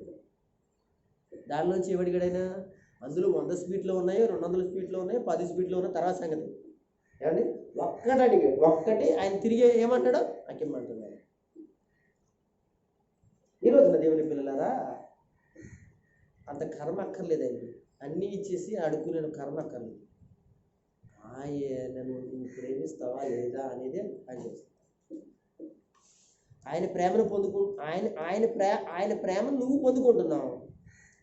నీ ప్రేమ ఆయన పొందుకోవడానికి నువ్వేం చేస్తున్నావు?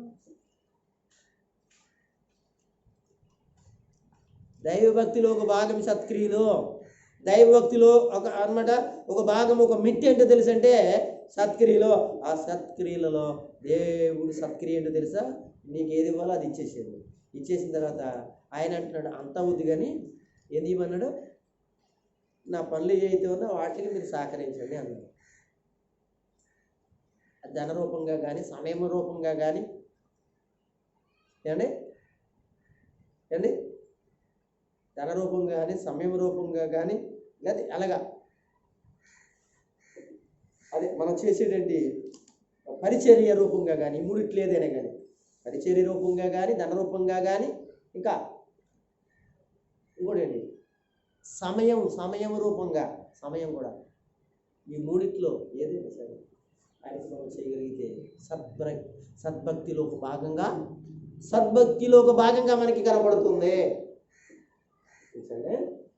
ఏనండి, విసుగుపడుతుందా? విసుగుపడట్లేదు కదా. ఇది చెప్పే కొంత నాలో భక్తి పెరుగుతుందండి. నాలో భక్తి పెరుగుతుందండి. నేను చెప్తుంటే నాకే భక్తి పెరుగుతుంది. నాలో ఇంకా ఉన్న ఏమైనా లోట్లుంటే వాటిని జ్ఞాపకం చేస్తుందని నా మైండ్, నా మనసు. వినటం వల్ల విశ్వాసం కలుగును కదా. వినడం వల్ల విశ్వాసం కలుగుద్ది. అది చేయాలనిపిస్తుంది. అది క్రీస్తుని గురించిన మాట అయి ఉండాలి, వినాలి. కానీ క్రీస్తు మాట వింటున్నప్పుడు మనం చేయాలనిపిస్తుంది, బ్రతకాలనిపిస్తుంది, జీవించాలనిపిస్తుంది. కనుక నేను చెప్తున్న సారేపతి ఎదరాలు మనం చూసాం. ఇంకేమన్నా చూసాం? కొర్నేలుని మనం చూసాం. మనకి ఎంత గొప్ప విషయం. పౌలు గారు అయితే పెంటగానే ఎంచుకున్నాడంటే అన్నీ నాయ అనుకోలేదటండి పౌలు గారు సత్క్రియ. కనుక నీ జీవితంలో చాలాసార్లు చాలా విషయాలలో నువ్వు దేవునికి ఒక్కొక్క విధంగా ఒక్కొక్క పొరపాటు చేసుకుంటూనే ఉన్నావు. 1 కాదు 2 కాదు నువ్వు చేసింది చాలా ఉన్నాయి. వాటిలో ఒక్కొక్కటి దేవుడా నాకు నేర్పించని దేవుడు అడుగు. సంఘంలో దేవుడు దైవజనుడితో మాట్లాడతాడు. నాకు ఏ లోటు ఉందో నాయన, కొన్ని తెలిసినవి, కొన్ని ఇంకా ఉన్నాయి నా జీవితంలో, నేను చేయాలనుకుంటున్నాను అన్నప్పుడు దేవుడు ఏదో ఒక రోజు ఏదో ఒక సమయంలో సంఘంలో ఆయన మాట్లాడుతున్నప్పుడు తప్పనిసరిగా విన్న తర్వాత చెయ్యాలండి. ఏంటండి, మనం ఒక మనిషి ఉంటాడండి, ఒక ప్రభుత్వ అధికారి ఉంటాడండి. ఆయన చెప్పిన తర్వాత మనం చేయకపోతే ఆయన కోపం వస్తుందా లేదా చెప్పండి. ఆ పనులు అవుతాయా లేదు చెప్పండి, అవ్వు మనకి. అలాగే ఈ లోకంలో ఒక మనిషి చెప్తే మనం చేస్తున్నాం ఆ పనులు ఏమిటి అవ్వాలని. మరి దేవుడు చెప్తున్నది మనము చేసినప్పుడే కదండి మనకు అవుతుంది. మనకు అవ్వట్లేదంటే గల కారణం ఏంటి అని ఆలోచన చేస్తే దేవుని పిల్లలారా, మనం చేయట్లేదంతే. ఎక్కడ దాకా చాలాసార్లు నా జీవితంలో కూడా ఏయో చేయట్లేదని భయం నాకు. ఎక్కడ ఎక్కడో ఉన్నాయి. మీరు జాగ్రత్త కావాలి, ఎక్కడో చేయట్లే. నువ్వు చేయవలసింది చేయట్లేదు. ఎందుకు చేయాలి తెలుసండి? ఈ రోజు కోసం కాదు నువ్వు చేసేది, రేపు దినాల్లో నీ జీవితం ఎలాగుంటుందో తెలియదు కనుక దాని కొరకు, ఆశీర్వాదం కొరకు నువ్వు చేయాలి అంతే. నీకు నాకెక్కడ కుదురుతుందండి, నాకెక్కడ ఖాళీ ఉంటుందండి? దేవుడు వింటలేదా ఆ మాటలో? నీ ఖాళీ లేదా? చేయట్లేదా? ప్రార్థన చేయడానికి ఖాళీ ఉండట్లేదట, వాక్యం వినడానికి ఖాళీ ఉండట్లేదంటే ఈ రోజున మనుషులకి. ఏమంటే మాట చెప్తాను, నేను ప్రారంభిస్తాను. ఉదయం అయితే 11 గంటలకు ప్రారంభిస్తాం ప్రార్థనలు ఏదైనా, సాయంత్రం అయితే 7 గంటలకు ప్రారంభిస్తాం. దానికి ముందుగా ప్రార్థనకి ముందుగా, అంటే ప్రార్థనకి ముందుగా ఎవరైతే వచ్చి ప్రార్థన ప్రారంభం ముందుగా ఎవరు వచ్చి ఒక అరగంటో గంటో తెలియదు కానీ ఎంత టైం అయినా స్తుతిస్తాం చూసారా, ఆ స్తుతి ప్రార్థనలో ఎవరైతే పాల్గొంటారో అది దైవభక్తిలో ఒక భాగం. ఆ స్థుతిలో పాల్గొన్న వాళ్ళకి ఎలా ఉంటుందో చెప్పమంటారా? ఇంటికాడికి వెళ్ళినా ఎక్కడున్నా మీ మనసంతా మిగిలిపోతూ ఉంటుంది. ఏంటి? అర్థం చేసుకోవాలి, బైబిల్ చదవాలి, తొందరగా ప్రార్థనకు రావాలి, అక్కడ కార్యక్రమాలు అన్నీ చెయ్యాలి. అలాగే చేస్తారు, స్థుతిలో అంత గొప్పతారండి. అందుకే ఏమంటామంటే మేము ప్రార్థన ప్రారంభించక ముందే ఒక 5-10 నిమిషాలు ముందుగానే ఉంటుంది. మన తిరుపతి సంఘక్రమాలు ఆదివారం అయితే 11 గంటలకి జస్ట్ 1 నిమిషం 2 నిమిషాలు అనగా అంటే 11 గంటలకల్లా ఇక్కడ ముందుగా ప్రయత్నించండి. లేదా అంటే అది పగల ప్రార్థనలు, అదే నైట్ ప్రార్థనలు 7 గంటలకి ఎక్కడైనా కనుక దానికి ముందు కాన్సెప్ట్ స్థుతిస్తే అక్కడ నీతో మాట్లాడతాడు, అక్కడ ఉన్న వాళ్ళతో మాట్లాడతాడు, ప్రాంతం వాళ్ళతో మాట్లాడతాడు. నీ స్థుతి వల్ల ఏమవుతుంది? దేవుడు అక్కడికి వచ్చేసాడు, అక్కడ ఉన్న వాళ్ళు ఇళ్లలో ఉన్న వాళ్ళందరూ కూడా మార్చేస్తాడు ఈ వాక్యం ద్వారా, నీ యొక్క స్థుతి వల్ల. భక్తిలో భాగం అండి దైవ భక్తి అంటే. నేను చెప్తున్నాను, దయచేసి నాకు కొదువుగా ఉందని మాత్రం అడక్కోకుండా, ఏమండి ఆ కొదువుని మన జీవితాల్లో భక్తి చేయడానికి, పూడ్చుకోవడానికి దేవుడు ఉంచిన మార్గాలు ఉన్నాయి, వాటిని చెయ్యండి. అవి నీకు కనపడకుండా ఆయన ఏం చేస్తాడు? ఏంటండి దావీదు ఏమంటున్నాడు? నా గిన్నె నిండి అనలే, నా గిన్నె నిండింది అన్నాడా? అలా పొర్లింది అన్నాడు. అలా చేస్తాడు. అది నా గిన్నె ఖాళీగా ఉంది, పరిస్థితి బాగాలేదు అనేటువంటి వారికి చెప్పేది తెలుసా? గిన్నె నిండింది అనకూడదు. అక్కడ ఒక ఎదవరాలు ఏడుస్తూ ఎలీషా దగ్గరికి వెళ్ళింది కదా. వెళ్ళినప్పుడు అక్కడ జరిగిన పరిస్థితి ఏంటో తెలుసా? అమ్మ నీ పాత్రలు ఏమో ఉన్నాయని అడిగాడు. అయ్యా పాత్రలో ఎన్నో లేవన్నా, నీ ఇరుగు పొరుగు వారి దగ్గరికి వెళ్ళి పాత్రలు తెచ్చుకో అని అన్నాడు. నువ్వు నీ పిల్లలు కలిపి ఏం చేయమన్నాడు? ప్రార్థన. పాత్రలన్నీ నిండిపోయాయి, పక్కోడు తెచ్చింది పాత్రలు నిండిపోయాయి. ఇంకెవరెవరి దగ్గర స్నేహితుల దగ్గర ఎన్ని పాత్రలు తెచ్చి అన్ని పాత్రలు నిండిపోయాయి. నిండిపోయిన తర్వాత ఇంకా ఎక్కువైపోతుంది. అప్పుడు ఎలీషా దగ్గరికి వెళ్ళి అయ్యా పాత్రలు నిండిపోయి పాత్రలు ఏంటంటే ఎంత చక్కగా మనం చేసేటువంటి విధానం దేవుడు మనకు నేర్పితే నిండటం కాదే, నిండి పొర్లిన పాత్రలుగా చేస్తాడు. పొర్లిందంటే అర్థం ఏంటి చెప్పమంటారా? అమ్మా నచ్చవేండి కాదు, నిండటం వేరు, పొరలటం వేరు. పొరలటం అంటే తెలుసా? ఏమండి నిండటం వేరు, పొరలటం. నిండినా అలాగే చేస్తాం, పొర్లిన అలాగే చేస్తాం కానండి. పొరలటం అంటే పొర్లిన దాన్ని నేలపాలకుండా ఏం చేస్తాం? పొర్లిపోతుందని చెప్పి తోడేసి ఏం చేస్తాం దాన్ని? పాస్టమ్ గారిని పిలుసు, నర్సవేణి గారిని పిలుసు, ఆనగా సుబ్బలక్ష్మి గారిని పిలుసు, జగదీష్ గారిని పిలుసు, లేదా నన్ను పిలుసు, కుమారి గారిని పిలుసు, లేదా ఇంకొకళ్ళని పిలుసు. ఏం చేస్తాం? మీరు మనసు పెట్టి వినాలే కానీ చాలా విషయాలు మాట్లాడతారు ప్రభు. పొరలటం అంటే అర్థం ఏంటి తెలుసండి? నువ్వు ఎంతమందికి ఉపయోగపడ్డావో తెలుసా? అమ్మా పాత్రమైన నీవు నీ జీవితంలో ఏమండి, పాత్రమైన నీ జీవితంలో మన సంవత్సరానికంటే ఈ సంవత్సరం అనగా చాలా బాగుందండి. మన సంవత్సరం కంటే ఈ సంవత్సరం ఇంకా బాగుందండి. ఆ సంవత్సరం కంటే ఆ సంవత్సరం ఇంకా ఏమవుతుందండి? పొర్లిందాన్ని నువ్వేం చేస్తావు? ఏం చేస్తావు? చెప్పండి. చారేపతి యాదవరాలు పొర్లుతుందండి. కొరుకుతుంటే ఏం చేసింది? ఆ చుట్టాలు బంధువులు ఉన్నాడు, మనకి బాధలో ఉన్నాడు, కష్టాలు ఒక్కొక్క కరులు ఉంది కదా, తీరుతుంటే పోతుంటే అబ్బో ఈరోజు కరువుగా ఉంది. ఎవరి దగ్గరికి వెళ్దాం? ఆ ఊరు అనగా పొలాల దగ్గరికి వెళ్దాం. ఆ సారా పెద్ద ఏం చేసింది తెలుసా? తీయటం తొట్టులోది అక్కడ నూనె పోయటం వేయటం. వదిలినటి పాత్ర ఎవరిది? సత్క్రియలు చేసిన పాత్ర ఎవరిది? ఎవరిది? ఆ యొక్క కొరనేలు అనేది. ఇలాంటి వాడు చాలా మంది ఉన్నారు.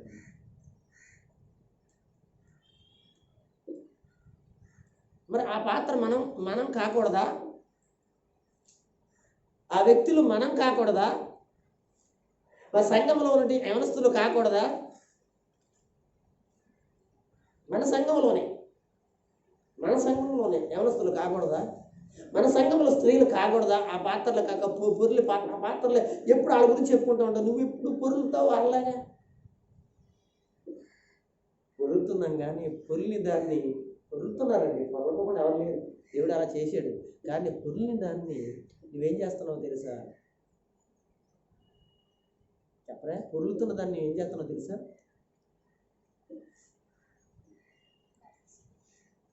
చెప్పమంటారా? చెప్పండి, చెప్తాను. మూత పెట్టేస్తున్నావు.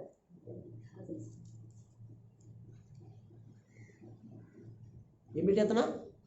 పొరులుతున్న దాన్ని తోడితే నూతులు నీళ్ళు ఉన్నాయండి, వాడుతున్నామండి నీళ్ళు. తెల్లారిల్లిన తర్వాత ఇవాళ కొంతమంది తోడేసారండి. తెల్లారిల్లిన తర్వాత చూడు ఎలా ఉంటాయి. తెల్లారిల్లిన తర్వాత ఉంటాయి, ఎక్కడ చూడదు అక్కడికే ఉంటాయి. సరే తోడకుండా అలా వదిలి తర్వాత 2 రోజులు పోయిన తర్వాత వెళ్ళి, సంవత్సరం పోయిన తర్వాత పైకి వచ్చేస్తాయేమో నీకు వస్తాయా? నుయ్యి నేర్పుతుంది కదండి మన జీవితంలో మనం ఎలా బ్రతకాలో దేవుని దగ్గర. సంఘంలో పొరలట్లేదు, ప్రతి ఒక్కరికి పొరుగుతుంది. ప్రతి విశ్వాసి యవనస్తులు కూడా. నువ్వు కష్టపడిన ఒక 500, 600, 100 రూపాయలు పక్కన పెట్టు. దేనికైనా దశంభాగాలు కదా. నేను దశంభాగాలు వేరు, దశంభాగాలు తీయట్లేదు. ఇంకా పక్క ప్రత్యేకంగా కాలం ఏం పెడతావు? అలాగ పెట్టి అలాగే సంఘంలో ఏం కావాలో అంటే అది దేవుని పేరు కొడుకు తీసుకు.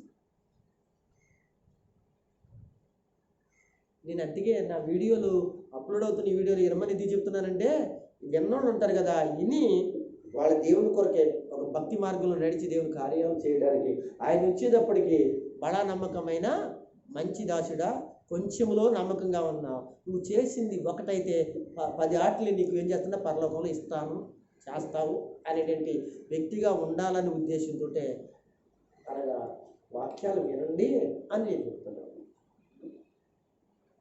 ఏమంటారు?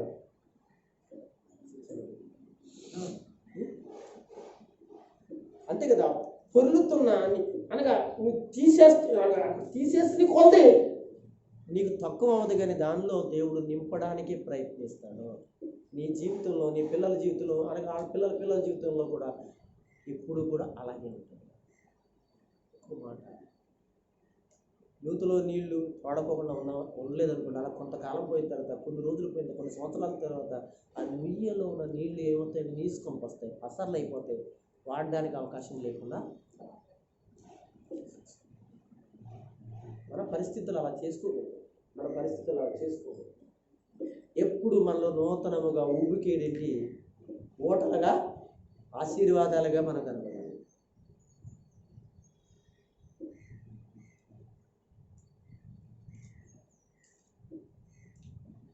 భక్తిలో, దైవ భక్తిలో ఏంటో తెలుసా? సత్క్రియ. మరి దైవభక్తి అంటే ఏంటో, మరి ఎలా దైవభక్తి ఎలా కనబడుతుంది అనుకుంటున్నారు?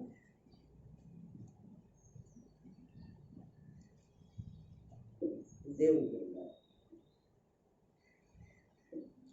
ఇంకొక మాట చెప్తాను. సౌలు